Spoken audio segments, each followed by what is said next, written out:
What happens when the very system that's supposed to spark curiosity in young minds actually kills it? Today, we're diving into a really powerful analysis of India's education system and the huge impact it's having on a whole generation of thinkers. I mean, that's a pretty stark claim, right? It suggests that the whole process of learning in India might be doing the complete opposite of what we all think it should. The problem isn't a lack of schools, it's about what's actually happening inside them. And this is where it gets really interesting. You've got this paradox. India is a nation obsessed with education. I'm talking degrees, exams, rankings, the whole shebang. But the argument here is that this obsession has created a system that basically stomps out the most important part of learning, independent thought. So how on earth does this happen? Let's start by breaking down the mechanics of an educational culture where learning slowly but surely turns into just following the rules. Okay, this chart right here really gets to the heart of it. On one hand, you have what education should be about, asking smarter questions, diving into things you don't know, but the reality being described is a system that trains students to just obey, spit back answers, and, this is the big one, avoid making mistakes at all costs. And that becomes the unspoken rule, you know? From a really young age, kids learn that asking a question might be seen as disrespectful. Coming up with a new idea is a huge risk if it's not in the textbook. So, the safest path, the one that gets you rewarded, is to just conform. Which brings us to the engine that runs this whole system: fear. Yeah, fear. If your goal is to make people comply, then high-stakes exams and the anxiety that comes with them are, honestly, the perfect tools for the job. Just think about this for a second.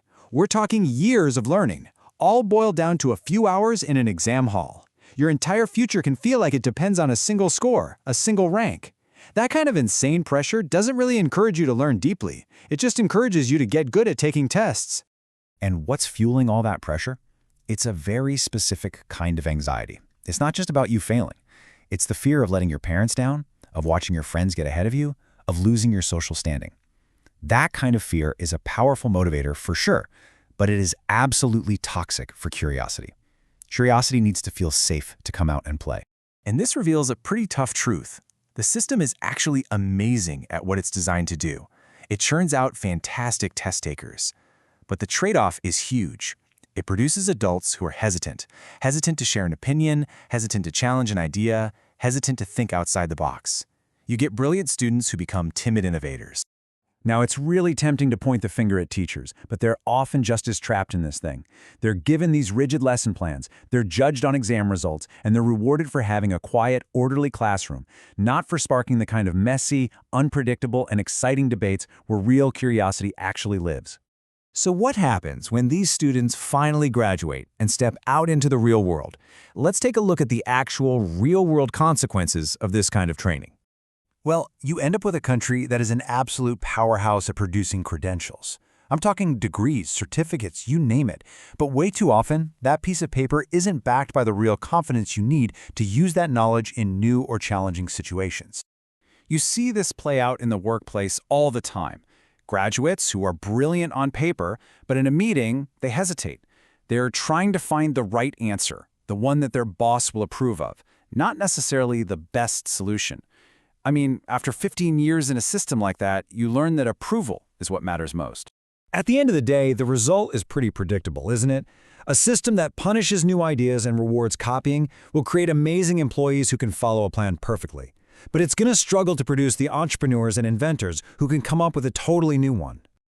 Now, this is a really powerful way to reframe something. That massive billion-dollar coaching industry in India, we often see it as a sign of ambition, but the source here argues it's actually proof that the main system is failing. It's not teaching kids how to understand things, so they have to go to a whole parallel system just to learn the tricks to beat the test.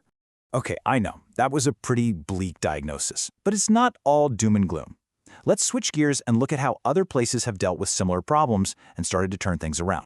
Let's start with Finland. Their system is world famous, and it's built on the exact opposite principle: trust.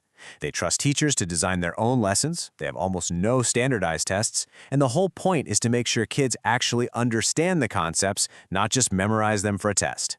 And it's not just Finland. Even the super high-pressure education systems in East Asia are starting to realize they've hit a limit. To get more innovation, they're actually cutting down on tests and adding more project-based learning, giving students the room to experiment and, yeah, even to fail sometimes without it being the end of the world. So, what could this look like for India? The source lays out 4 really practical ideas to start. 1. Make exams less of a big deal. 2. Actually reward students for asking good questions. 3. Protect failure, especially for younger kids. And 4. Retrain teachers to be more like guides for discussion, not just lecturers. But, and this is a huge but, we have to be realistic. Simply changing a few chapter titles or slapping some posters about creativity on the wall is going to do nothing. You absolutely cannot expect a kid to be curious in a classroom that's still running on fear. The core structure has to change. So let's bring it all home. Why does this whole debate about curiosity in a classroom matter so much? Because, this isn't just about school. This is about the future of an entire country. And that's the bottom line. The habits you form in school don't just magically disappear when you graduate. If you train a whole generation of people to just follow instructions, you can't turn around and expect them to suddenly become world-changing innovators, scientists, and artists. So really, it all boils down to this one big choice, spelled out right here. Does India want to be a nation that mostly consumes and adapts things that other people have made? Or does it want to be a nation that creates and invents things for itself? The road to that second option starts by choosing curiosity over obedience. And that's the fundamental question we're left with. What is education really for? Is its job to create a compliant workforce that fits neatly into the boxes we already have? Or is its job to protect that little, fragile, but incredibly powerful spark of curiosity that is the engine of all human progress? The answer to that question is going to define the future.